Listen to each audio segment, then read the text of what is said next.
और नड्डा पर हमले मामले को लेकर गृह मंत्रालय भी अब एक्टिव हो गया है। गृह मंत्रालय ने कड़े तेवर दिखाए और राज्यपाल की रिपोर्ट के बाद डीजीपी और मुख्य सचिव को तलब किया है।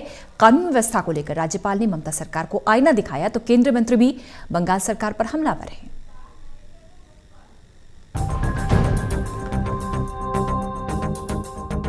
पश्चिम बंगाल में विधानसभा चुनाव से पहले बड़ी राजनीतिक तकरार और कानून व्यवस्था पर उठ रहे सवालों के बीच पश्चिम बंगाल के राज्यपाल की रिपोर्ट मिलने के बाद केंद्र गृह मंत्रालय ने कड़ा रुख अपनाया। केंद्र गृह मंत्रालय ने पश्चिम बंगाल के डीजीपी और मुख्य सचिव को 14 दिसंबर को केंद्र गृह मंत्रालय में तलब किया है। कहा जा रहा है कि गृह मंत्रालय कड़ी कार्रवाई कर सकता है। दोनों अधिकारियों की एसीआर में प्रतिकूल टिप्पणी की जा सकती है। इसके साथ ही दोनों अधिकारियों की सर्विस में भी कटौती की जा सकती है या किसी भी अधिकारी पर बड़ी कार्रवाई हो सकती है। इन अधिकारियों को प्रमोशन और आर्थिक तौर पर आगे मिलने वाले लाभ को रोका जा सकता है। इन दो अधिकारियों के अलावा भी कई अन्य स्थानीय अधिकारियों पर कार्रवाई हो सकती है।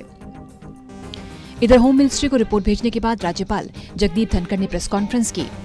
राज्यपाल ने कहा कि राजनीतिक दल क्या करते हैं उससे मुझे कोई मतलब नहीं, लेकिन बतौर गवर्नर ये मेरी जिम्मेदारी है। संविधान की रक्षा करना मेरा कर्तव्य, कानून व्यवस्था का पालन करना, मानवाधिकार की रक्षा करना मेरी जिम्मेदारी है। राज्यपाल ने राज्य के कानून व्यवस्था पर चिंता जाहिर की और कहा कि बंगाल में विपक्ष के लिए कोई जगह नहीं बची।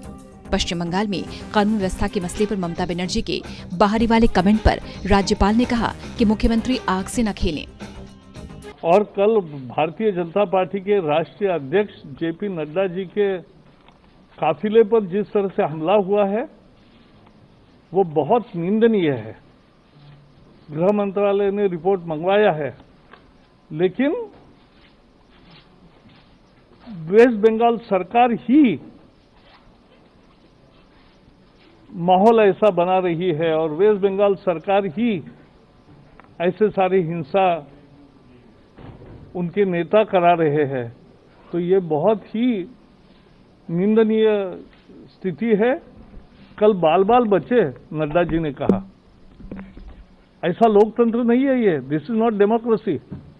और मैं पूछना चाहता हूं, वो जो सारी राहुल गांधी और बाकी ऑपोजिशन पार्टी है वो अब क्यों चुप है? वो क्यों नहीं बोल रहे?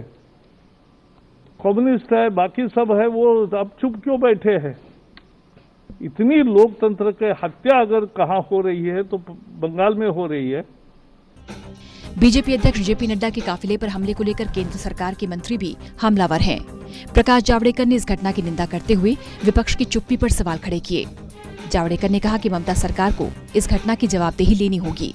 ममता जी हमेशा सच्चाई को छुपाने का प्रयास करती हैं। यहाँ बंगाल में अराजकता प्रकाष्ठा पर है, lawlessness, state administration crumble down कर गया है और ये ममता जी के आशीर्वाद से सब कुछ हो रहा है।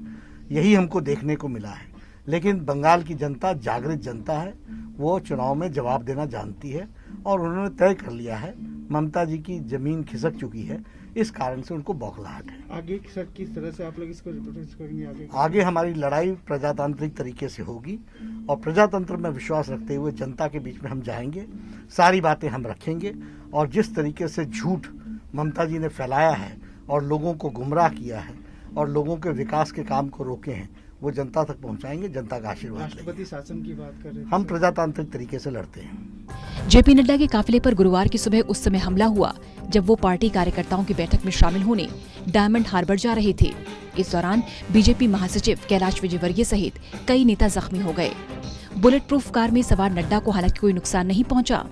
डायमंड हार्बर लोकसभा निर्वाचन क्षेत्र का प्रतिनिधित्व ममता बनर्जी के भतीजे अभिषेक बनर्जी करते हैं। जेपी नड्डा के काफिले पर उत्तर 24 परगना जिले में हुए हमले के विरोध में बीजेपी कार्यकर्ताओं ने पश्चिम बंगाल के विभिन्न शहरों और जिलों में गुरुवार को प्रदर्शन किया। जादवपुर थाने के पास एससी मलिक रोड, एसेप्लानेड इलाके, केष्टोपुर और चिंगारी घाट में प्रोटेस्ट किया गया। बीजेपी के कार्यकर्ताओं ने राज्य में बिगड़ती कानून व्यवस्था की स्थिति के खिलाफ नारेबाजी की। बहरहाल बंगाल में बीजेपी अध्यक्ष के काफिले पर हुए हमले के बाद राजनीतिक घमासान जारी है और बीजेपी अपने विरोधियों पर जमकर निशाने साध रही है। टोटल न्यूज के लिए प्रदीप कुमार की रिपोर्ट।